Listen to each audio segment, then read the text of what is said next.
مقصود ہوتا ہے.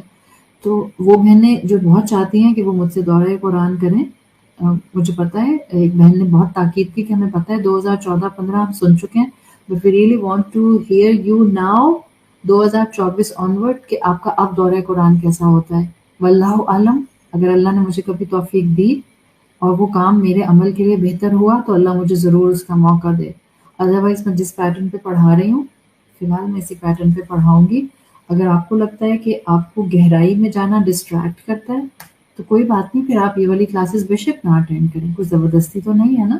بس اس کو سنیں، اس پیٹرن کو سنیں، اس استاد کو سنیں جس کو سننے کے بعد آپ کا اسلام کو تھامنے کا، غلطیوں کو چھوڑنے کا اور نیکیوں کو تھامنے کا ہمت کا ایک اینگل ہر وقت نظر آئے. تو اللہ تعالیٰ جہاں میں غلط ہوں وہاں میری اصلاح کر دے، اور جہاں کسی فیصلے کو اللہ نے ہمارے لیے خیر کا فیصلہ بنایا ہوا ہے اللہ اس میں بہت برکت عطا فرمائے. جزاک اللہ for hearing this but it was required, اس لیے کہ میرے پاس رمضان کے بعد سے بہت زیادہ یہ والی جو ایک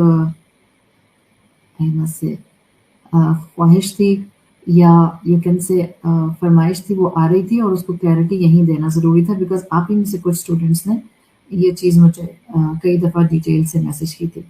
اب اللہ کا نام لے کر ہم اپنی آج کی کلاس کو شروع کر رہے ہیں. آئی ایم اسٹل اسٹکنگ آن آیا نمبر 7، اور ایک سوال آیا تھا ہمارے پاس پچھلے سے پچھلی رمضان سے پہلی جو کلاس تھی اس کے حوالے سے. جب میں نے خیر کی ڈیفینیشن کرائی تھی تو اس وقت سوال آیا تھا کہ پلیز ڈیفائن خیر اور عافیت، اور اگر ان دونوں میں فرق ہے تو انشاءاللہ کیپنگ سورت الزلزلہ ان مائنڈ، اور جہاں اللہ تعالیٰ نے آیت 7 میں الفاظ کہے ہیں فَمَن يَعْمَلْ مِثْقَالَ ذَرَّةٍ خَيْرًا يَرَى، کہ جو ایک ذرے کے برابر بھی خیر کرے گا وہ دیکھ لے گا. ہم اسی خیر کے ساتھ جتنا الحمدللہ ڈیٹیل ڈسکشن کر چکے ہیں، اور پچھلی کلاس میں نے آپ کو ذرہ کی بھی ڈیفینیشن بتا دی تھی. میں اس خیر کو عافیت کے ساتھ کنیکٹ کر کے آج کا ٹاپک کراؤں گی. اینڈ ٹوڈیز ٹاپک از حیات الخیر والعافیہ. اللہ کا نام لے کر ہم شروع کرتے ہیں. الحمدللہ رب العالمین والصلاة والسلام علی اشرف الانبیاء والمرسلین وعلی آلہ وصحبہ ومن استنى بسنته الی یوم الدین. اللہم جعلنا منہم ومن الذین آمنوا وعملوا الصالحات وتواصوا بالحق وتواصوا بالصبر آمین یا رب العالمین. ثم اما بعد فاعوذ باللہ من الشیطان الرجیم. بسم اللہ الرحمن الرحیم. رب اشرح لی صدری ویسر لی امری واحلل عقدۃ من لسانی یفقہوا قولی. اللہم ثبتنا عند الموت بلا الہ الا اللہ. اے ہمارے اللہ ہمیں ہماری موت پر کلمہ لا الہ الا اللہ پر ثابت قدم رکھے. سورۃ الزلزلہ آیت نمبر 7. فَمَن يَعْمَلْ مِثْقَالَ ذَرَّةٍ خَيْرًا يَرَى، جو ذرے کے برابر بھی عمل کرے گا، ذرے کے وزن کے برابر بھی عمل کرے گا تو وہ اس کو ضرور دیکھ لے گا. ہم نے خیر کی ڈیفینیشن کو سمجھا، اور ہم نے دیکھا کہ خیر مینلی اس آیت میں اینی گڈ ڈیڈ، اچھے کام، نیکیاں، اس پرسپیکٹو میں استعمال کیا گیا ہے. ایک بات تو بالکل کلیئر ہے کہ آخرت میں ان اچھے کاموں کا وزن ہوگا، چاہے اچھا کام ایک ایٹمز ویٹ کے برابر بھی ہوگا، صرف ان اچھے کاموں کا وزن ہوگا آخرت میں جو اچھے کام اللہ تعالیٰ اور رسول اللہ صلی اللہ علیہ وسلم کی تعلیمات سے اچھے کام ڈیفائنڈ ہیں. ہر اچھا کام وزن نہیں رکھے گا آخرت میں، بیکاز اچھے کام تو دنیا میں نان مسلمز بھی کرتے ہیں، اچھے کام دنیا میں ایگنوسٹکس بھی کرتے ہیں، وہ بھی کرتے ہیں جو لا خدا ہیں، یعنی جو خدا کو نہیں مانتے ہیں، جو ایتھیسٹ ہیں. تو اچھا کام تو سبھی کرتے ہیں. اچھا کام تو یہ بھی کوئی کرتا ہے کہ جی میں نے میوزیکل کانسرٹ کیا ہے اور میں نے اپنے پروفٹ کا 50% پیلسٹینین مسلمز کو دے دیا ہے، تو اچھا کام تو یہ بھی تھا. وزن آخرت میں، ناٹ ان دنیا، آخرت میں صرف ان اچھے کاموں کا وزن ہوگا جو اچھے کام اللہ تعالیٰ اور رسول اللہ صلی اللہ علیہ وسلم کی تعلیمات کا سٹیمپ رکھیں گے. تو ایک تو کلیئرٹی یہ ہو گئی. دوسرا جب ہم بات کرتے ہیں خیر کے کاموں کی تو دیکھیں خیر کے کام کیے جاتے ہیں تو زندگی میں عافیت آتی ہے. دس از دا لنک بین الخیر والعافیہ. آپ کرتی ہیں خیر کے کام تو زندگی کے اندر عافیت آ جاتی ہے. عافیت کیا ہے اور عافیت کا ہماری زندگی میں کیا لنک بنتا ہے، ہم آج اس پر بات کر رہے ہیں. عافیت عین سے شروع ہوتا ہے اور جیسے جیسے نیکیاں بڑھتی جاتی ہیں آپ کے کردار میں، آپ کی سوچ میں، آپ کی اسپرچویلٹی میں، آپ کی سراؤنڈنگ میں، آپ کی پلاننگ میں عافیت آتی جاتی ہے. ٹھیک ہے. عافیت کا لفظ بنا ہے عربی زبان میں عفا سے، عین فا واو، عفا عین فا الف عفا، آپ جیسے بھی اس کو سمجھنا چاہیں. عین فا واو لکھا جاتا ہے، عفو اسی سے عین فا الف بنتا ہے. ٹھیک ہے. عافیت یا عفا کا مطلب ہوتا ہے، ہم یہ سبق جو اپنا کر رہے ہیں جسٹ کیپ ان مائنڈ کہ ہم مکی سورت الزلزلہ کر رہے ہیں. ہم سورت الزلزلہ کی آیت نمبر 7 کر رہے ہیں اور ہم آخرت میں ایک اینگل دیکھ آئے ہیں کہ ان اعمال کا وزن ہوگا جو کہ سٹیمپڈ اور اپرووڈ بائی اللہ اور اللہ کا رسول صلی اللہ علیہ وسلم ہوں گی اور وہ اپنا ایک ویٹیج آخرت میں رکھیں گے.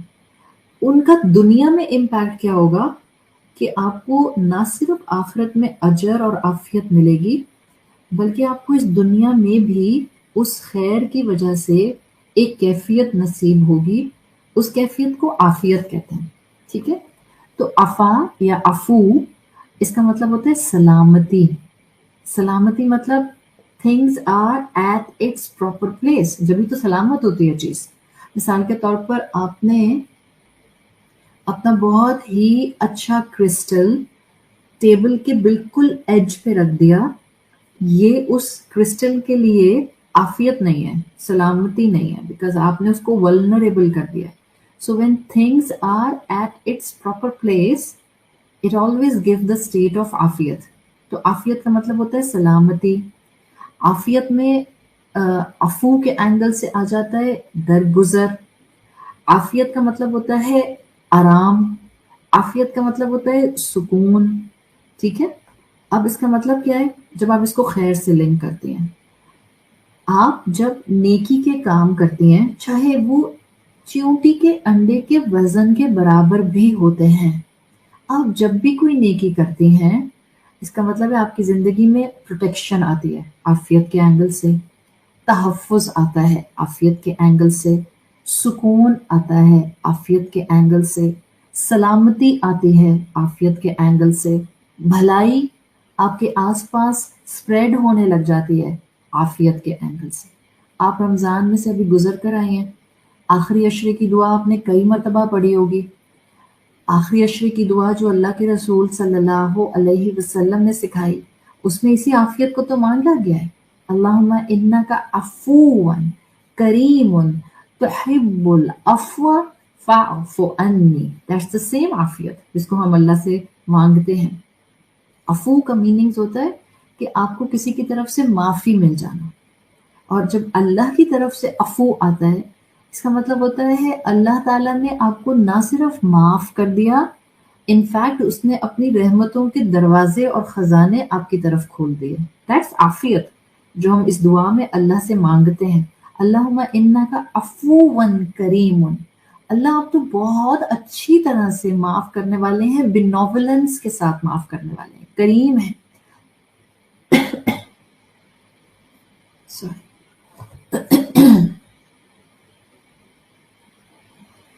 تو حب العفو، آپ اچھی طرح سے معاف کرنے کو محبوب رکھتے ہیں. فاعف عنی، تو اللہ تعالیٰ آپ مجھے معاف کر دیں. وہی جو ہم آیت پڑھتے ہیں سورت الشورى میں، جو آیت نمبر 40 آتی ہے، جہاں آتا ہے فمن فجزاء سیئۃ سیئۃ مثلھا، برائی کا بدلہ اتنا ہے کہ اس کے برابر کی برائی، مگر ومن عفا اور جو معاف کر دے، واصلح فاجرہ علی اللہ، وہاں بھی یہ لفظ آیا ہے سورہ شورى آیت 40 میں، ومن عفا تو جو معاف کر دے.